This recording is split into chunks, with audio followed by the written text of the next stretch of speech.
Que peut-on faire à Mépuy, dans le sud-sud de l'Essonne, quand on est en campagne électorale pour les régionales? Organiser un débat sur la ruralité, bien évidemment.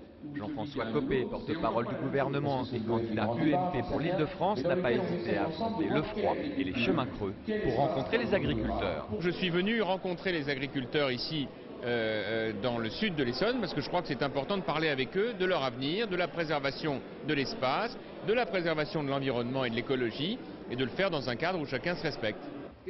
Développement de l'agriculture périurbaine, filière agroalimentaire, mais aussi haut débit internet, insécurité et transport, les thèmes abordés n'ont pas manqué. Mais il a aussi été question de synergie entre région et conseil général. Et il se trouve que justement était présent à cette réunion le conseiller général sortant du groupe Mairie-Ville, Philippe Allaire, mais aussi et surtout le député maire UMP Franck Marlin, qui ne se cache pas de vouloir prendre son grand ton au sortant et s'affirmer ainsi comme le patron de la droite départementale pour le conseil général.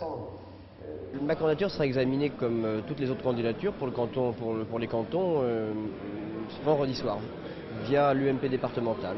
Donc je suis candidat et j'attends que mes pairs soient d'accord avec cette candidature. C'est une décision politique. Je pense qu'il faut un patron dans toute chose, vous savez. Il faut un leader, il faut faire en sorte d'apporter les idées, de créer une équipe autour de soi. Et je pense qu'il manque un leader. Jean-François Copé serait-il venu soutenir la candidature de Franck Marlin?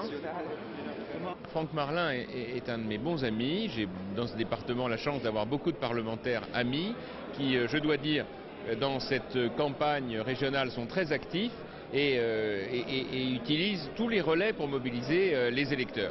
Mais j'ai à cœur de veiller à ne pas m'ingérer dans tout ce qui concerne les questions départementales, dans votre département comme dans les autres d'ailleurs. La soirée s'est poursuivie autour d'une galette des rois à étendre. Nul ne sait si Franck Marlin a reçu la fève et coiffé la couronne.